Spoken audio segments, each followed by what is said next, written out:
परमेश्वर ने हमें इतना अच्छा समय दिया, इसलिए मैं परमेश्वर का धन्यवाद करता हूँ। കഴിഞ്ഞ ആഴ്ചയിൽ നമ്മൾ കട്ടിയുള്ള ആഹാരത്തെക്കുറിച്ചും അതുപോലെ തന്നെ പാല് കുടിക്കുന്ന അവസ്ഥയെക്കുറിച്ചും ചിന്തിക്കുകയുണ്ടായി. ये हफ्ते हमने ये टॉपिक के बारे में सोचे थे, जो दूध पीने का अवस्था और मांस खाने का अवस्था को हम देखे थे। അതെ, ക്രിസ്തുവിനെ നമ്മുടെ ജീവനായിട്ട് അനുഭവിക്കുന്നില്ല എങ്കിൽ നമ്മൾ പാല് കുടിക്കുന്ന അവസ്ഥയിലായി പോകാം. अगर हम रोज की जिंदगी में मसीह को हम अनुभव नहीं कर रहे हैं, तो हम दूध पीने के अवस्था में हैं। എന്നാൽ നാം ദിനംതോറും അതെ ക്രിസ്തുവിനാൽ ജീവിക്കേണ്ടതിനും ക്രിസ്തുവിനെ അനുഭവിക്കേണ്ടതിനും ക്രിസ്തുവിനാൽ പോഷിപ്പിക്കപ്പെടേണ്ടതിനുമാണ് ക്രിസ്തു മരണ പുനരുത്ഥാനത്തിലൂടെ നമുക്ക് വേണ്ടി ഇന്ന് മധ്യസ്ഥനായിരിക്കുന്നത്. हम मसीह के लिए जीने के लिए, हम मसीह को अनुभव करके जीने के लिए, मसीह हमारा भोजन बनने के लिए यीशु मसीह इस संसार पर आकर मृत्यु और पुनरुत्थान के द्वारा गया और हमारे लिए महायाजक का सेवा कर रहा है। ഇന്ന് ഗലാത്യ ലേഖനം 4-ാം അധ്യായം 1 മുതൽ 6 വരെയുള്ള വാക്യങ്ങൾ വായിച്ചുകൊണ്ട് ആരംഭിക്കാം. ഗലാത്യർക്ക് എഴുതിയ ലേഖനം 4-ാം അധ്യായം 1 മുതൽ 6 വരെയുള്ള അല്ലെങ്കിൽ 7 വരെയുള്ള വാക്യങ്ങൾ ഞാൻ വായിക്കാം. गलातियों का पुस्तक 4 का 1 से 6 तक। ഓക്കെ. അവകാശി സർവ്വത്തിനും യജമാനെങ്കിലും ശിശുവായിരിക്കുന്നിടത്തോളം ദാസനേക്കാൾ ഒട്ടും വിശേഷതയുള്ളവനല്ല. പിതാവ് നിശ്ചയിച്ച അവധിയോളം രക്ഷകന്മാർക്കും ഗ്രഹവിചാരകന്മാർക്കും കീഴ്പ്പെട്ടവനത്രേ എന്ന് ഞാൻ പറയുന്നു. അതുപോലെ നാമും ശിശുക്കളായിരുന്നപ്പോൾ ലോകത്തിന്റെ ആദ്യപാഠങ്ങളിൽ കീഴ് അടിമപ്പെട്ടിരുന്നു. എന്നാൽ കാലസമ്പൂർണത വന്നപ്പോൾ ദൈവം തന്റെ പുത്രനെ സ്ത്രീയിൽ നിന്ന് ജനിച്ചവനായി ന്യായപ്രമാണത്തിന് കീഴ് ജനിച്ചവനായി നിയോഗിച്ചയച്ചത് അവൻ ന്യായപ്രമാണത്തിന് കീഴുള്ളവരെ വിലയ്ക്ക് വാങ്ങിയിട്ട് നാം പുത്രത്വം പ്രാപിക്കേണ്ടതിന് തന്നെ. നിങ്ങൾ മക്കളാകൊണ്ട് അബ്ബാ പിതാവേ എന്ന് വിളിക്കുന്ന സ്വപുത്രന്റെ ആത്മാവിനെ ദൈവം നമ്മുടെ ഹൃദയങ്ങളിൽ അയച്ചു. അങ്ങനെ നീ ഇനി ദാസനല്ല പുത്രനത്രേ. പുത്രനെങ്കിലോ ദൈവഹിതത്താൽ അവകാശിയും ആകുന്നു.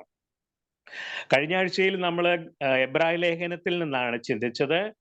ഇന്ന് ഗലാത്യ ലേഖനത്തിൽ നിന്നാണ് ചിന്തിക്കുന്നത്. ये हफ्ता हम इब्रानियों के पुस्तक से हम मनन किए थे, ये बार हम गलातियों का पुस्तक पढ़ेंगे। അതെ, ഗലാത്യ ലേഖനത്തിന്റെ തുടർച്ചയെന്ന് പറയാം എബ്രായ ലേഖനം. गलातियों का पुस्तक Okay. It is a continuation of Galatian. Okay. हाँ, गलातियों का पुस्तक का कंटिन्यूएशन है हमारा इब्रानियों का पुस्तक. രണ്ട് പുസ്തകങ്ങളിലും ക്രിസ്തു ന്യായപ്രമാണത്തെക്കാൾ ശ്രേഷ്ഠനാണെന്ന് തെളിയിക്കുന്നതാണ്. दोनों पुस्तक में ऐसा विवरण है कि मसीह जो है व्यवस्था से भी ऊंचा है. അതെ,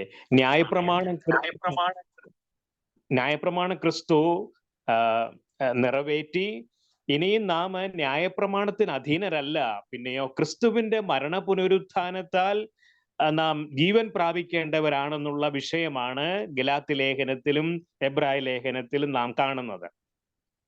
मसीह ने व्यवस्था को पूरा किया. अभी हम व्यवस्था के नीचे नहीं, पर यीशु मसीह का मृत्यु और पुनरुत्थान के द्वारा जो जीवन हमें उत्पन्न हुआ है, उसके द्वारा हम जी रहे हैं.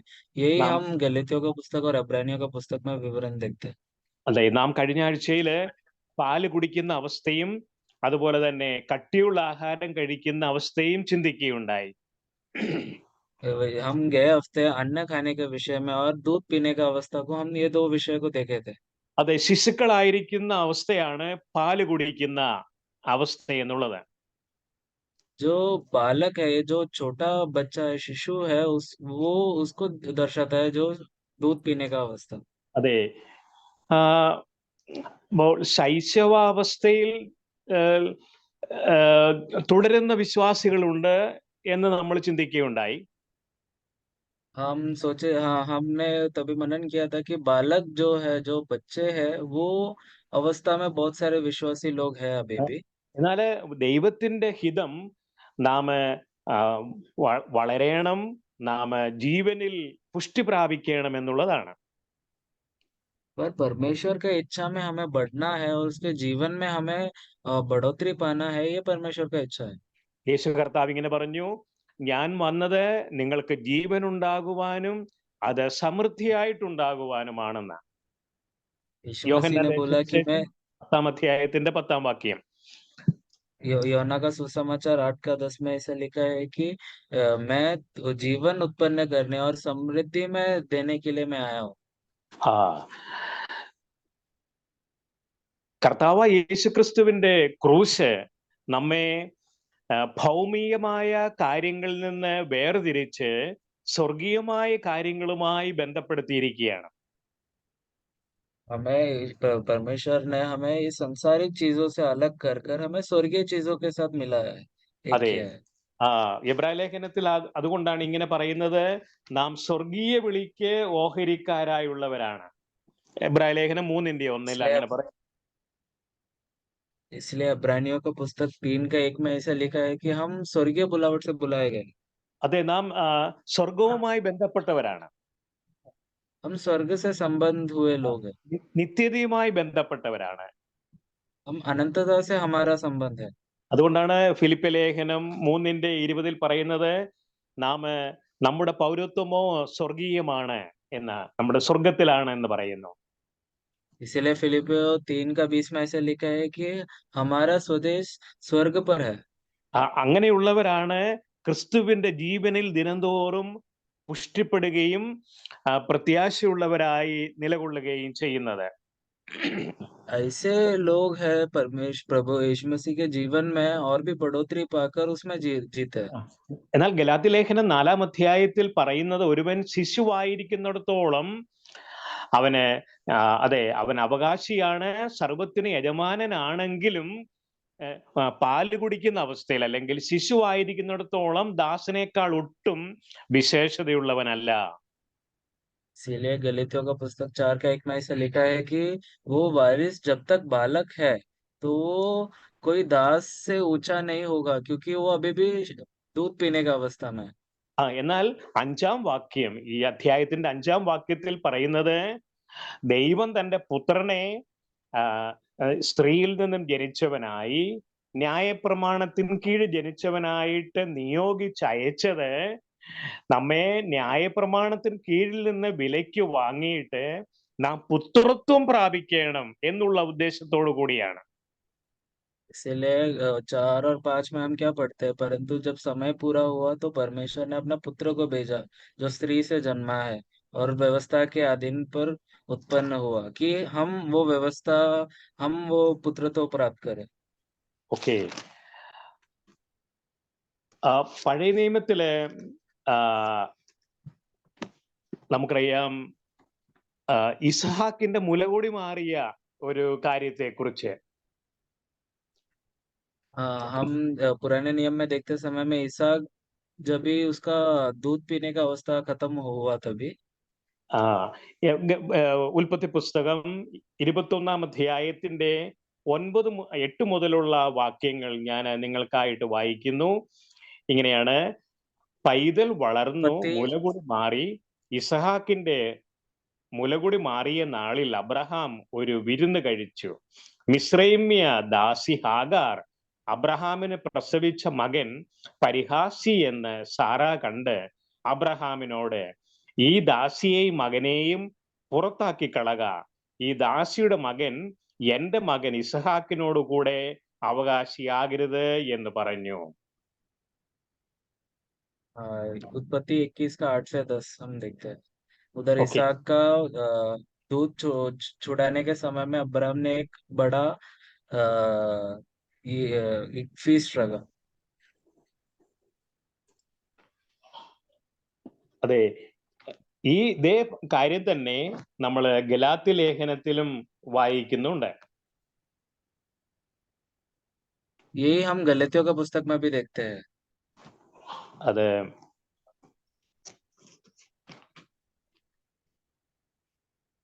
ഗലാത്യ ലേഖനം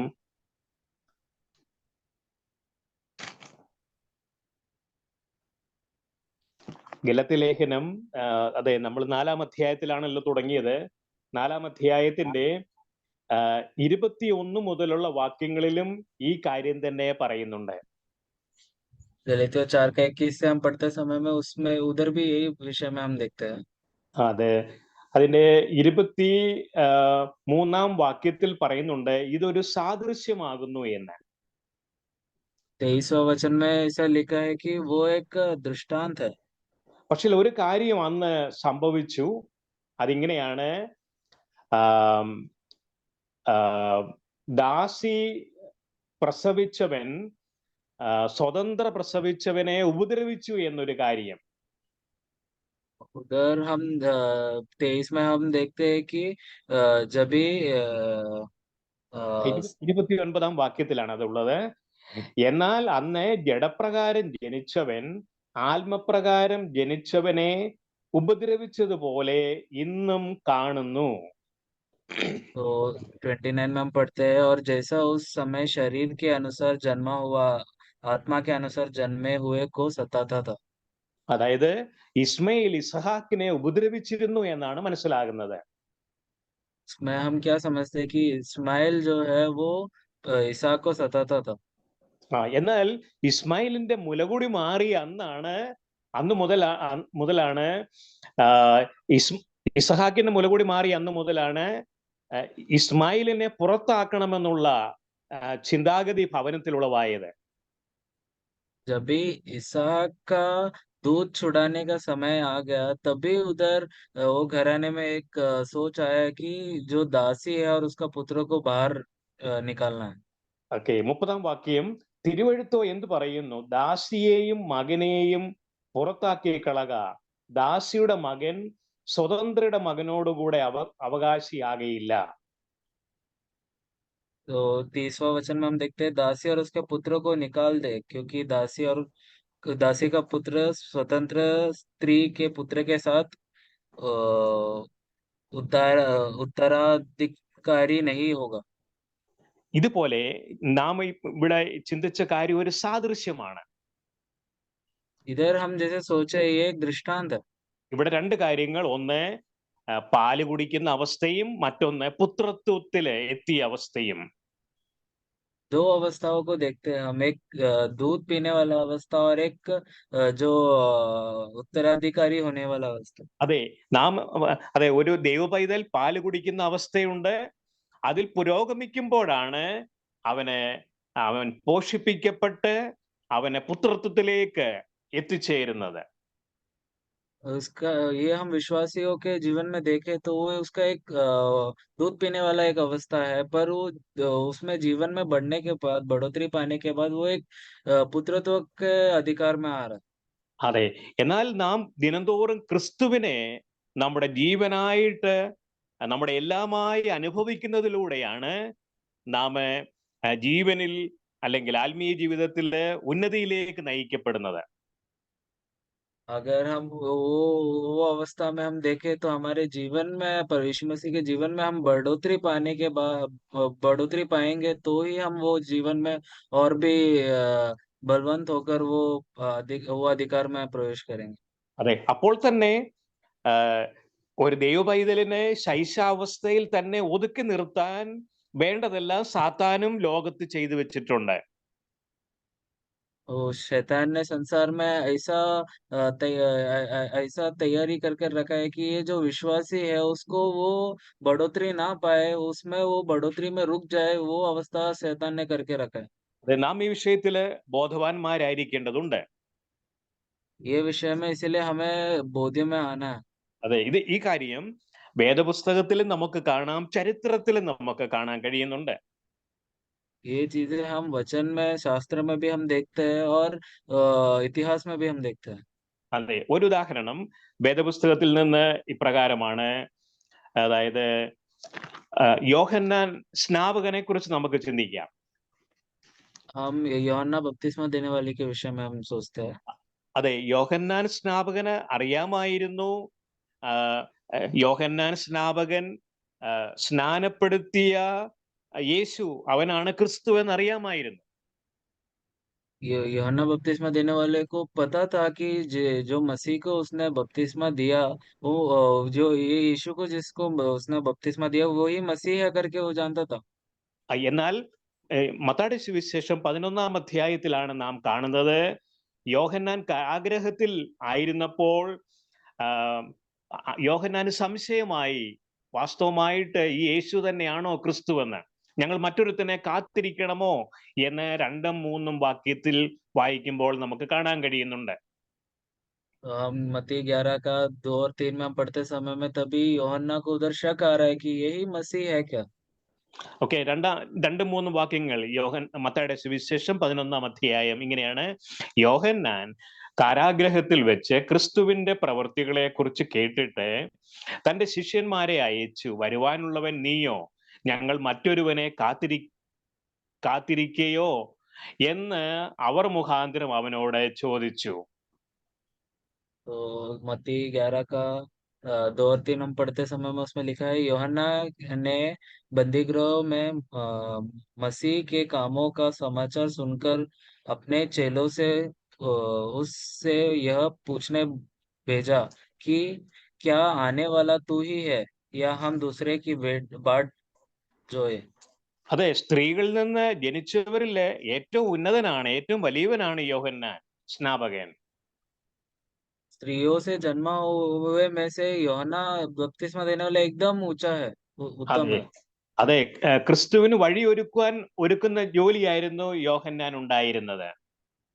यीशु मसीह को ये एक रास्ता बना के देने का काम था यूहन्ना बपतिस्मा देने वाले का। അതെ, യോഹന്നാൻ യേശുവിനെ കുറിച്ച് സാക്ഷ്യപ്പെടുത്തുകയുണ്ടായി.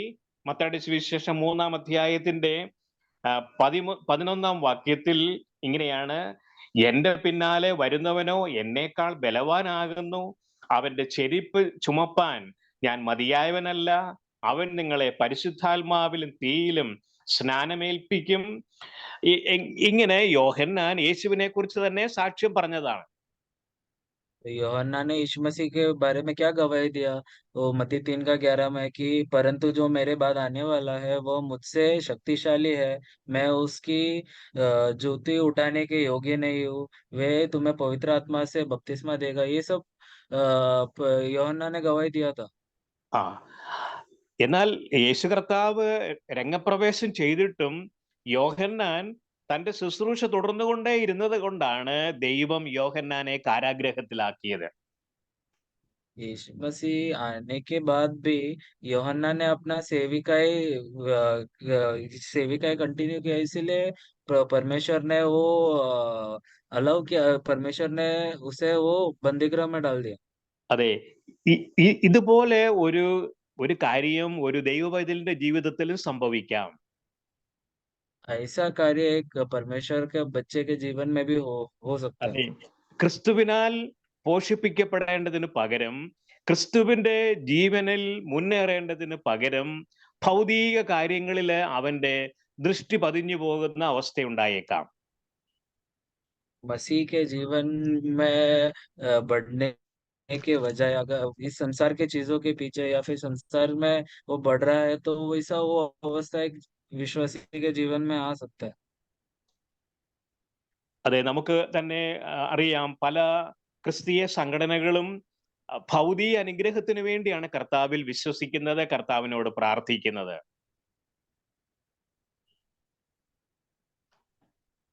हेलो। യെസ്, പല സംഘടനകളിലും ഉള്ളവര് ക്രിസ്ത്യാനികളാണ്, അവര് ദൈവമക്കളുമാണ്, പക്ഷേ അവരുടെ ചിന്ത ഈ ലോകത്തിലെ അനുഗ്രഹങ്ങളിലാണ്.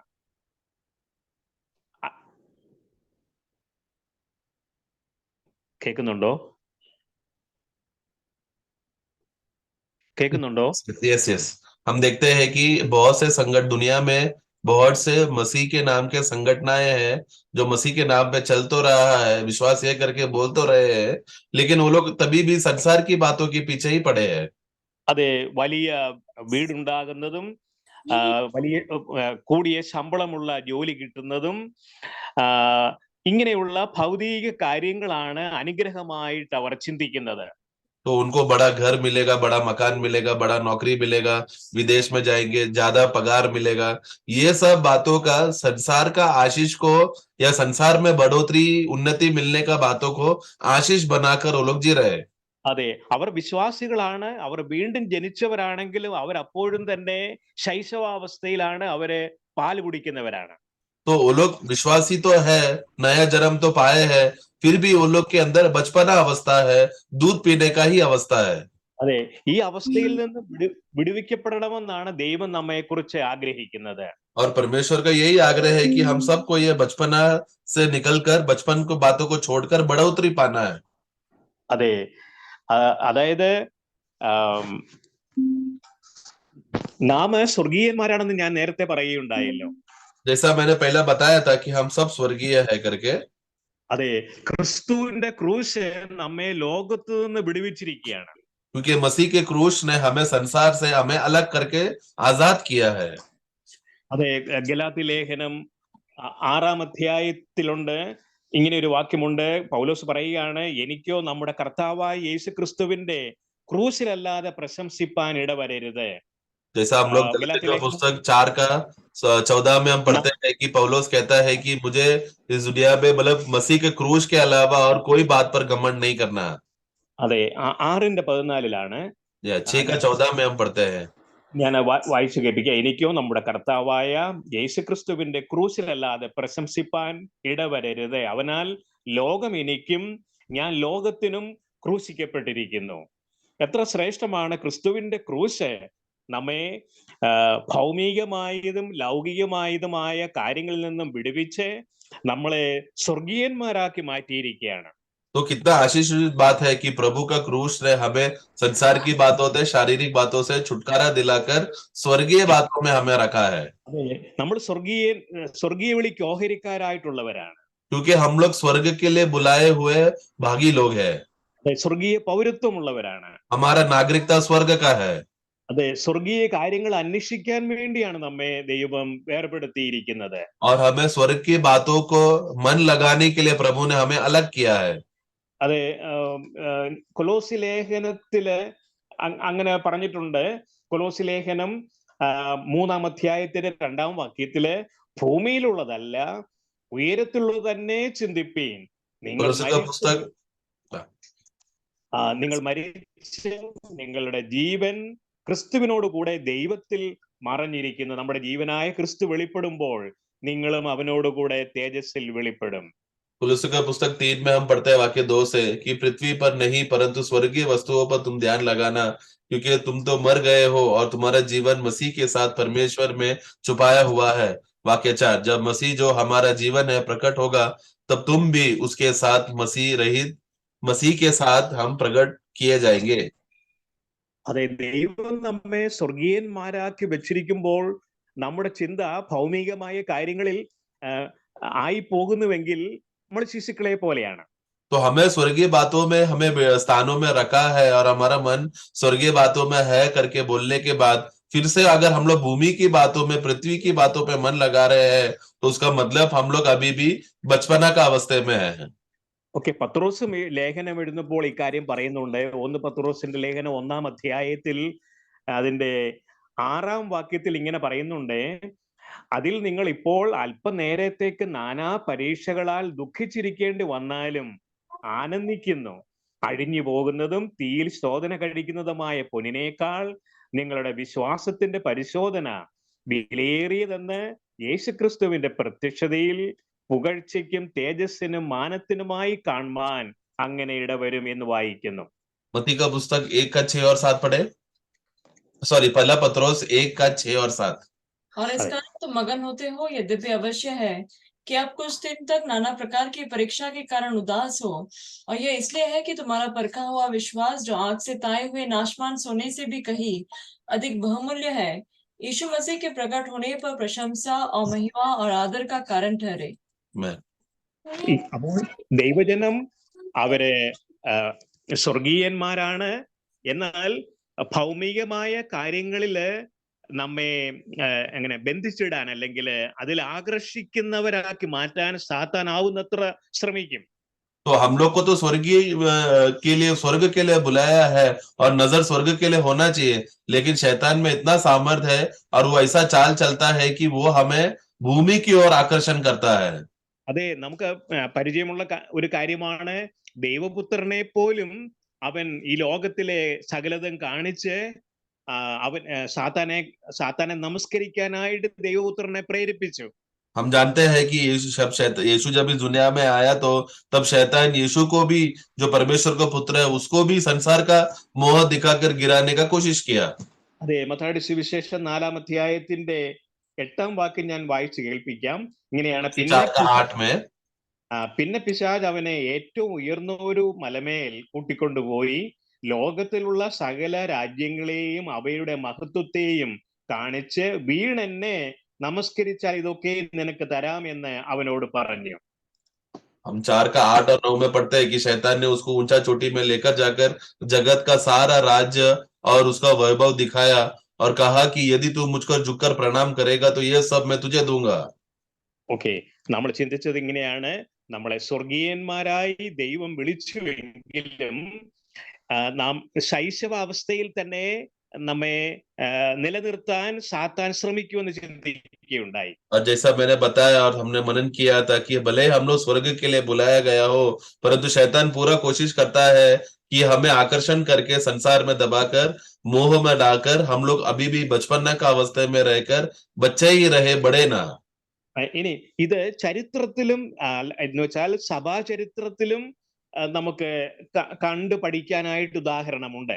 और ये यहाँ तक कि कलीसिया का इतिहास में भी अगर हम पढ़ेंगे तो ये बात में देखकर सीखने के लिए हम देख सकते हैं.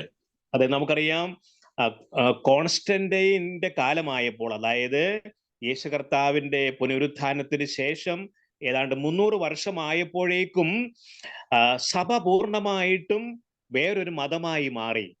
हम जानते हैं कि यीशु मसीह का मरकर पुनरुत्थान हो जाने के बाद उसके 300 साल के बाद रोम में एक नया चक्रवर्ती आया जो बड़ा सम्राट था, और वो था कॉन्स्टेंटिनोस. और उन्होंने उनके वजह से क्या हो गया, मसीही लोग, जो मसीहत में जीने वाले लोग, उन्होंने एक धर्म बना दिया.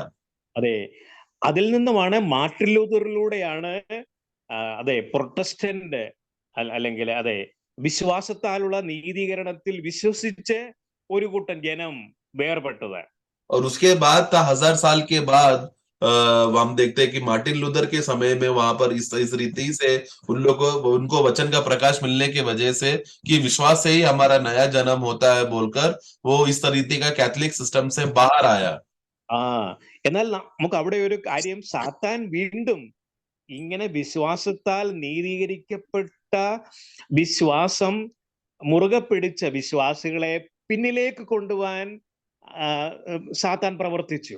और उस दिन जब मार्टिन लूथर को जब सत्य मिलकर जब वो कैथोलिक धर्म से, मसीह धर्म से जब वो बाहर निकला था, उस समय में शैतान ने पूरा कोशिश किया था कि उस समय के लोगों को वापस धर्म में लेकर खींचने के लिए. അതെ, അങ്ങനെ ഉളവായതാണ് ആംഗ്ലിക്കൻ ചർച്ച് എന്നുള്ളത്. और ऐसा धर्म में वापस जो लोग वापस धर्म में चले गए थे उन लोगों को एंग्लिकन मंडली कहते हैं. അപ്പോൾ ദൈവജനം പുരോഗതിയിലേക്ക് പോകുമ്പോഴൊക്കെയും അവരെ ഒരു സംഘടനയായിട്ട് നിർത്താൻ സാത്താൻ ശ്രമിച്ചിട്ടുണ്ട്.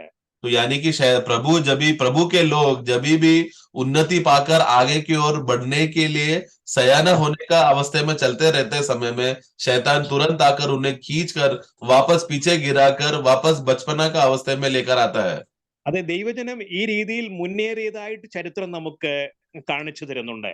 और इस तरह की बातों को प्रभु के लोगों ने सामना किया करके ऐसा हम लोग मंडली का इतिहास में हम पढ़ते हैं. അങ്ങനെയാണ് വിശ്വാസത്താൽ നീതീകരിക്കപ്പെട്ടവര് അവര് ആദിമസഭയിൽ പിതാവിന്റെയും പുത്രന്റെയും പരിശുദ്ധാത്മാവിന്റെയും നാമത്തിൽ സ്നാനം എന്ന് മനസ്സിലാക്കി, ദൈവവചനത്തിൽ മനസ്സിലാക്കി അവര് സ്നാനപ്പെട്ടു. और इसी रीति से जब ये लोग ने विश्वास के द्वारा हम धर्मी ठहराए जाते हैं बोलकर वो लोग ने धर्म को छोड़कर जब वो लोग बाहर आया, आगे चलकर उनको और सत्य मिला कि हमें पिता पुत्र पवित्र आत्मा के नाम में बपतिस्मा लेना है. അതെ, അങ്ങനെ ദൈവജനം വീണ്ടും വീണ്ടും മുന്നേറുകയുണ്ടായി. इस तरह प्रभु के लोग सत्य में बढ़ते जा रहे थे, आगे बढ़ रहे थे. അങ്ങനെ അവർ മുന്നേറി ഓരോ ഘട്ടങ്ങളിലും ഓരോ സംഘടനയായിട്ട് നിലനിർത്താൻ സാത്താൻ ഒരുങ്ങിയതായിട്ട് നമുക്ക് കാണാൻ കഴിയുന്നുണ്ട്. परंतु जैसे जैसे वो लोग आगे बढ़ रहे थे, शैतान ने आकर अपना तंत्र इस्तेमाल करके बढ़ने वाले लोगों को इस तरह का संगठना में वो दबा के रखा। അതെ, അതുകൊണ്ടാണ് അനേക സംഘടനകൾ ഭൂമുഖത്തിൽ നിന്നുളവായത്. इसलिए हम देखते हैं कि बहुत से संगठनाएं आज दुनिया भर में देखते हैं। അപ്പോൾ ദൈവജനം ക്രിസ്തുവിനെ ജീവനായി അനുഭവിക്കുന്നു, അതനുസരിച്ച് ദൈവജനം മുന്നേറുന്നു. तो जो लोग प्रभु को वचन के रूप में वो लोग खाकर बढ़ते हैं, वो लोग आगे बढ़ रहे हैं। അതോടൊപ്പം തന്നെ ശൈശവാവസ്ഥയിൽ നിലനിർത്താൻ സാത്താനും ശ്രമിച്ചു. परंतु उसी समय में शैतान विश्वासी लोगों को ना बढ़ने के लिए, बचपना का दशा में रहने के लिए दबाव डालता है। അതെ, അങ്ങനെ ദൈവജനം മുന്നേറിയതാണ് നാം എല്ലാവരും സഹോദരന്മാരാണെന്നുള്ള ദർശനത്തിലേക്ക് ദൈവജനം എത്തിച്ചേർന്നത്. और इस रीति से जो भाई लोग आगे बढ़ रहे थे, आगे बढ़कर बढ़ोतरी होने वाले लोगों को एक दिन ऐसा सत्य मालूम पड़ा कि हम सब लोग मसीह में भाई है। അതായത് പ്രിയമുള്ളവരെ, ദൈവജനം വിശ്വാസത്തിൽ മുന്നേറിയെങ്കിലും അപ്പോൾ തന്നെ പഴയ നിയമത്തിലെ പൗരോഹിത്യവും കൂടെ അവർ വഹിച്ചിരുന്നു. तो अभी जैसा हमने पहला देखा कि जैसा प्रभु के लोगों ने वचन का बढ़ोतरी पाकर संगठना को छोड़कर आगे बढ़ रहे थे, परंतु ऐसा आगे बढ़ने वाले लोगों ने पुराने नियम का याजकीय सेवा की रीत रिवाज को भी पकड़कर वो भी लेकर वो लोग आगे बढ़ रहे थे। അതുകൊണ്ടാണ് ദൈവജനത്തിന്റെ ഇടയിൽ തന്നെ ഒരു കൂട്ടർ പുരോഹിതന്മാരെന്നും ഒരു കൂട്ടർ സാധാരണക്കാരെന്നും ഉള്ള വിവേചനം അന്ന് നിലനിന്നിരുന്നു. इसलिए हम देखते हैं कि प्रभु के लोगों के बीच में जब भले ही वो लोग बाहर आए, परंतु संगठन का तत्व उनके बीच में था। और ये तत्व क्या दिखाता है कि मंडली में बड़े लोग हैं जो लोगों को नियंत्रण करता है, और वो लोग याजकीय सेवक है, याजकों का सेवा करते रहता है। और छोटे लोग हैं जो बड़े लोग बोलेंगे वो करेंगे, नम्र कर कर जीने वाले दबे हुए लोग। അപ്പോൾ ദൈവം നമ്മളിൽ ആരംഭിച്ച വേലയെ തികയ്ക്കുന്നവനാണ്. परंतु हमारा प्रभु कौन है? जो काम हमारे अंदर शुरू किया है वो पूरा भी करता है। അതുകൊണ്ടാണ് നാം എല്ലാവരും രാജകീയ പുരോഹിത വർഗമാണെന്നുള്ള ദർശനത്തിലേക്ക് ദൈവജനം എത്തിച്ചേർന്നത്. इसीलिए तो हम देखते हैं कि प्रभु के लोग ही सच्चा राजकीय याजकों के समाज है। നമ്മൾ കഴിഞ്ഞ ആഴ്ചയിൽ ചിന്തിക്കുകയുണ്ടായി, വെളിപ്പാട് പുസ്തകം 1-ാം അധ്യായത്തിലെ വാക്യങ്ങൾ നമ്മൾ വായിക്കുകയുണ്ടായി. നിങ്ങൾ ഓർക്കുന്നുണ്ടാകും. അതിങ്ങനെയാണ്, വെളിപ്പാട് പുസ്തകം 1-ാം അധ്യായത്തിന്റെ 6-ാം വാക്യത്തിലാണ്. വെളിപ്പാട് പുസ്തകം 1-ാം അധ്യായത്തിന്റെ 6-ാം വാക്യത്തിലാണ് കഴിഞ്ഞ ആഴ്ചയിൽ വായിച്ചത് ചിന്തിച്ചത് നിങ്ങൾ ഓർക്കുന്നുണ്ടാകുമല്ലോ. मैं विश्वास करता हूँ कि रोमियो के पुस्तक 1 अध्याय वाक्य 5 और 6 हम लोग गया हफ्ता इस विषय में हमने पढ़ा था। അതിങ്ങനെയാണ്, നമ്മെ സ്നേഹിക്കുന്നവരും നമ്മുടെ പാപം പോക്കി നമ്മെ തന്റെ രക്തത്താൽ വിടുവിച്ച് തന്റെ പിതാവായ ദൈവത്തിന് നമ്മെ രാജ്യവും പുരോഹിതന്മാരും ആക്കി തീർത്തവനുമായവന് എന്നേക്കും മഹത്വവും ബലവും ആമേൻ. ഇവിടെ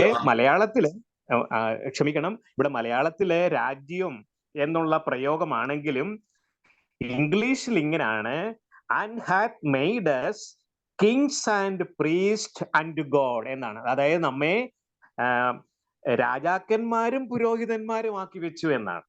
तो हम जब पढ़ते समय में और प्रकाशित वाक्य 1 का 5 और 6 में जो हमें प्रेम रखता है और जिसके लहू के द्वारा हमें पापों से छुड़ाकर हमें एक राज्य और अपने पिता परमेश्वर के लिए याजक भी बना दिया है, तो जो परंतु ये वाक्य 6 जब अंग्रेजी बाइबल में पढ़ते समय में हमें एक राज्य बनाया है करके बोलते समय में वहां पर राजा बनाया है करके हम पढ़ते हैं, तो हमें एक राजा और याजकों का समाज बनाया। കർത്താവ് നമ്മളെ പാപത്തിൽ നിന്നും വീണ്ടെടുത്ത് പുതിയ നിയമ വിശ്വാസികൾ എല്ലാവരും രാജകീയ പുരോഹിത വർഗമാണ്. इसके लिए नए नियम में जितने भी लोगों का नया जन्म हो गया है, वो लोग सब लोग राजकीय याजकों का समाज है। അതോടൊപ്പം ഇന്ന് നാം പുരോഹിതന്മാരാണ്. और इसके लिए आज हम लोग याजक लोग हैं। നാം യേശു കർത്താവിന്റെ പൗരോഹിത്യത്തിൽ നമ്മൾ സഹകരിക്കുന്നവരാണ്. हम लोग वो लोग हैं जो यीशु मसीह के याजकीय सेवा में जो महायाजक है उनके साथ हम लोग सहभागी होकर कार्य कर रहे हैं। ഇന്ന് അങ്ങനെ സഹകരിക്കുന്നവർ നിത്യതയിൽ അവനോട് കൂടെ സഹരാജാക്കന്മാരാകേണ്ടവരാണ്.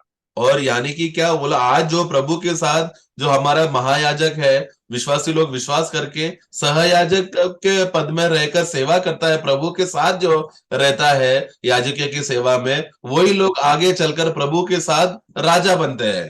അതെ, ഈ വെളിപ്പാടുള്ളവരാണ് ക്രിസ്തുവിന്റെ ജീവനിൽ വളരുന്നത്. इस प्रकार का प्रकटीकरण मिलने वाले लोग ही तो है प्रभु के जीवन में बढ़ रहे हैं, കാരണം വരുന്ന ഭാവിയിൽ നാം രാജാക്കന്മാരാണ്. क्योंकि आने वाला भविष्य में हम लोग राजा है. അതെ, നമുക്ക് നമുക്ക് ഈ ഉറപ്പാണ് കർത്താവിന്റെ വചനം തരുന്നത്. ये बात का मजबूती और स्थिरता प्रभु का वचन हमको देता है. അതെ, തൽക്കാലം നാം ഈ ഭൂമിയിലാണ്. अभी तो कुछ समय के लिए हम लोग भूमि पर है, അനേക ബലഹീനതയുള്ളവരാണ്. और हम लोग में बहुत कमियां हैं, कमजोरियां हैं. ഒരുപക്ഷെ ദാരിദ്ര്യത്തിലൂടെ പോകുന്നവരായിരിക്കാം. यहाँ तक कि हम लोग शायद गरीबी में जा सकते हैं. അതെ, പല നിലയിലുള്ള പരീക്ഷകളിലൂടെ പോകുന്നവരായിരിക്കാം. और नाना प्रकार के परीक्षाओं में जाते रहेंगे. എന്നാൽ ക്രിസ്തുവിന്റെ ജീവനിൽ വളരുന്നവർ അടുത്ത യുഗത്തിൽ 1000 ആണ്ടിലും നിത്യതയിലും കർത്താവിനോടുകൂടെ രാജാക്കന്മാരാണ്. परंतु आज जो मसीह में के जीवन में बढ़ने वाले लोग आज जो बढ़ रहे हैं और उन्नति पा रहे हैं, आने वाले युग में वो लोग प्रभु के साथ राज्य करेंगे. केवल 1000 वर्ष में ही नहीं, बल्कि आने वाले युगानी युग में प्रभु के साथ राज्य करेंगे. അതെ, ഈ ദർശനമാണ് ദൈവത്തിന്റെ വചനം നമുക്ക് നൽകുന്നത്. और ये प्रकार का दर्शन है प्रभु का वचन हमको देता है. അതെ, ഈ ദർശനമുള്ളവരെ ക്രിസ്തുവിന്റെ ജീവനിൽ ദിനംതോറും പോഷിപ്പിക്കപ്പെട്ട് വളർന്നുകൊണ്ടേയിരിക്കും. और ये जीवन ये प्रकार का प्रकाश जिसको मिला है, वो वचन के सत्य में बढ़ा रहता है, और वो और बढ़ोतरी में वचन में पोषण पाकर बढ़ोतरी में मजबूत होता है. അതെ, പ്രിയമുള്ളവരെ, ഞാൻ ഏതെങ്കിലും സംഘടനയുള്ളവരെ കുറ്റം പറയുകയല്ല. എന്നാൽ പല സംഘടനകളും, ക്രിസ്തീയ സംഘടനകളും ഭൗതിക കാര്യങ്ങളിലേക്കാണ് ദൈവജനത്തെ നടത്താൻ ബന്ധപ്പെടുന്നത്.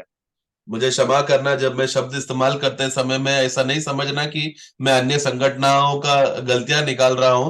बस मैं वचन को सत्य बताने के लिए मैं कह रहा हूं. आज दुनिया भर में अधिकतर संगठनाएं, लोगों का उद्देश्य क्या है कि लोगों को संसार की बातों में बहलाते रहना. Praise the Lord. ഇവിടെ നാം ദരിദ്രരാണെങ്കിലും സ്വർഗീയ പൗരന്മാരെന്നുള്ള ചിന്തയോടുകൂടെ വരുന്ന യുഗത്തിൽ ക്രിസ്തുവിനോടുകൂടെ രാജാക്കന്മാരായി തുടരേണ്ടവരാണെന്നുള്ള ബോധ്യത്തിലും ഉറപ്പിലും ജീവിക്കേണ്ടവരാണ്.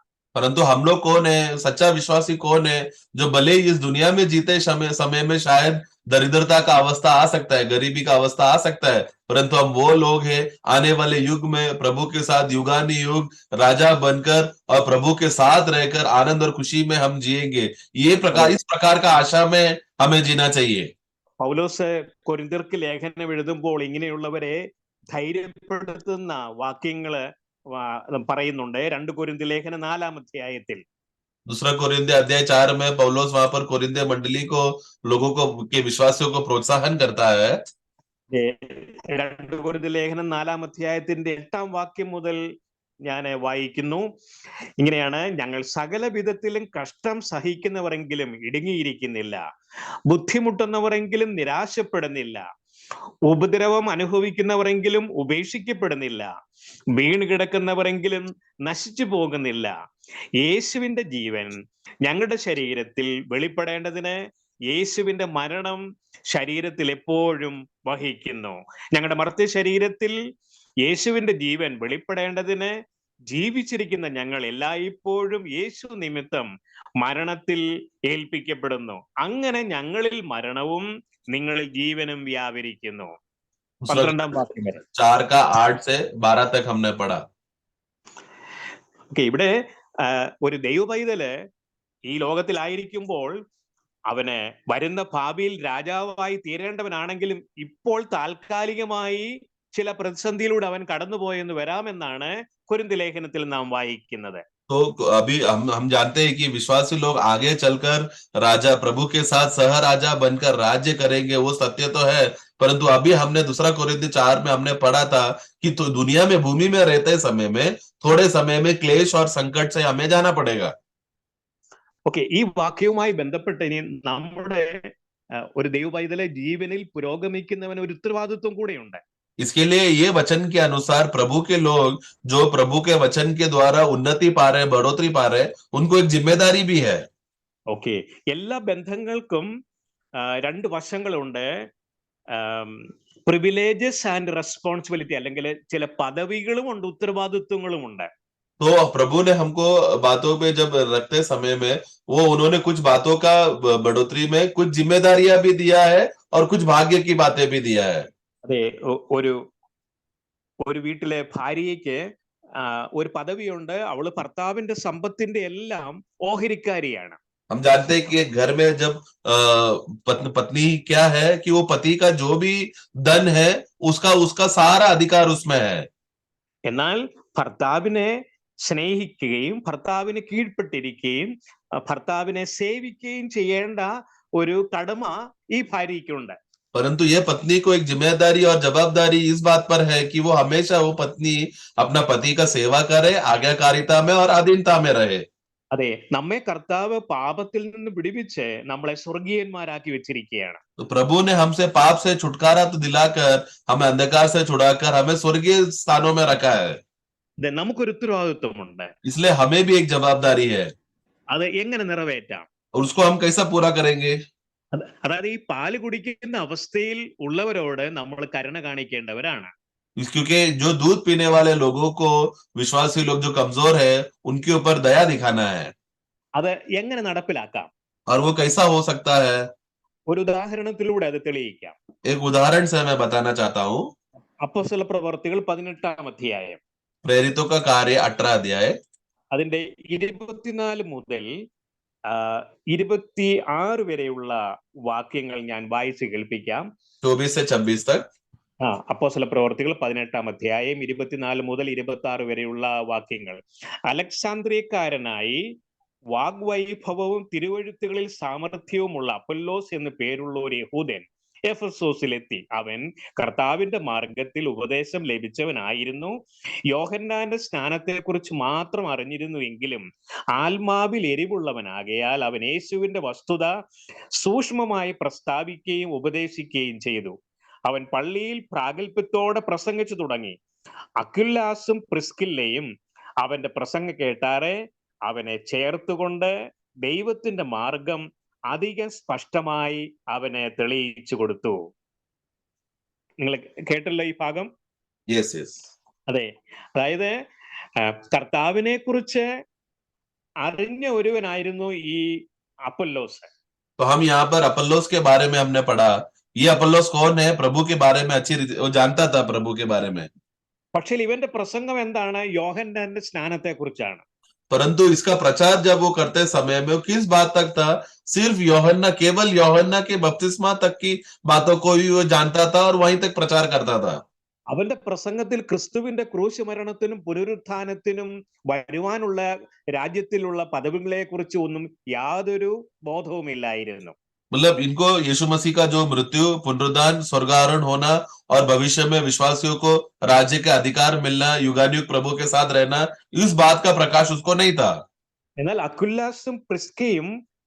അക്വിലാസും പ്രിസ്കില്ലയും ഇവന്റെ പ്രസംഗം കേട്ട് ഇവനെ കണ്ടപ്പോൾ അവരെ ഇവനോട് എതിർക്കുകയോ തർക്കിക്കുകയോ ചെയ്തില്ല. അവനെ സ്നേഹത്തോടെ ചേർത്ത് കൊണ്ടു. परंतु प्रिस्किल्ला और अक्विला ने जब उन लोगों ने अपोल्लोस का प्रचार को सुना तो उसके खिलाफ नहीं हुआ, बल्कि वो ध्यान से सुनकर उनको उसका अपोल्लोस को अपने घर में बुलाया. അതെ, അവനെ ചേർത്ത് ദൈവത്തിന്റെ മാർഗം അധികം സ്പഷ്ടമായി അവന് തെളിയിച്ചു കൊടുത്തു. और फिर क्या, जब उसको लेकर आकर उसको घर में लेकर आया और क्या किया? परमेश्वर के मार्ग को उसको और भी ठीक ठीक बातें बताया. ഇതാണ് നമ്മുടെ ഉത്തരവാദിത്വം. ये है हमारा जिम्मेदारी. ഇതിന് മനസ്സൊരുക്കം ആവശ്യമാണ്. इसके लिए एक मन का तैयारी होना जरूरी है. ഇതിന് ക്രിസ്തുവിന്റെ മനസ്സ് ആവശ്യമാണ്. हमें मसीह का मन होना जरूरी है. അതെ, ഇതിന് പൗലോസിന്റെ ഭാഷയിൽ പറഞ്ഞാല് അതെ കുഞ്ഞുങ്ങൾക്ക് ഭക്ഷണം കൊടുക്കുന്ന അമ്മയുടെ ഹൃദയം ആവശ്യമാണ്. मतलब जैसा पौलोस कहता है कि बच्चों को जब खाना परोसते समय में एक माँ का मन कैसा होता है, वैसा होना चाहिए. മാത്രവുമല്ല, ക്രിസ്തുവിന്റെ ക്രൂശ് നമ്മുടെ ജീവിതത്തിലും പ്രവർത്തിക്കേണ്ടത് ആവശ്യമാണ്. उतना ही नहीं, मसीह का क्रूस का तत्व हमारे जीवन में भी कार्य होना चाहिए. അതെ, കർത്താവ് ആ ക്രൂസിലായിരുന്ന കള്ളനെ അവനെ വഹിച്ചതുപോലെ വഹിക്കുന്ന ഒരു മനോഭാവം. जैसा वो रवि ने यीशु ने उस क्रूस में मरते समय में बाजू का चोर को उसने स्वीकारा, उसी प्रकार का मनोभावना होना चाहिए. അതെ, അതാണ് ഈ 2 കൊരിന്ത്യർ ലേഖനം 4-ാം അധ്യായത്തിന്റെ 10ഉം 11ഉം വാക്യങ്ങൾ നമ്മൾ വായിക്കുമ്പോൾ അതേ അനുഭവമാണ് ഇവിടെ കാണാൻ കഴിയുന്നത്. दूसरा कोरिन्थियर 4 का 10 और 11 पढ़ते समय में वही अनुभव को हम देखते हैं.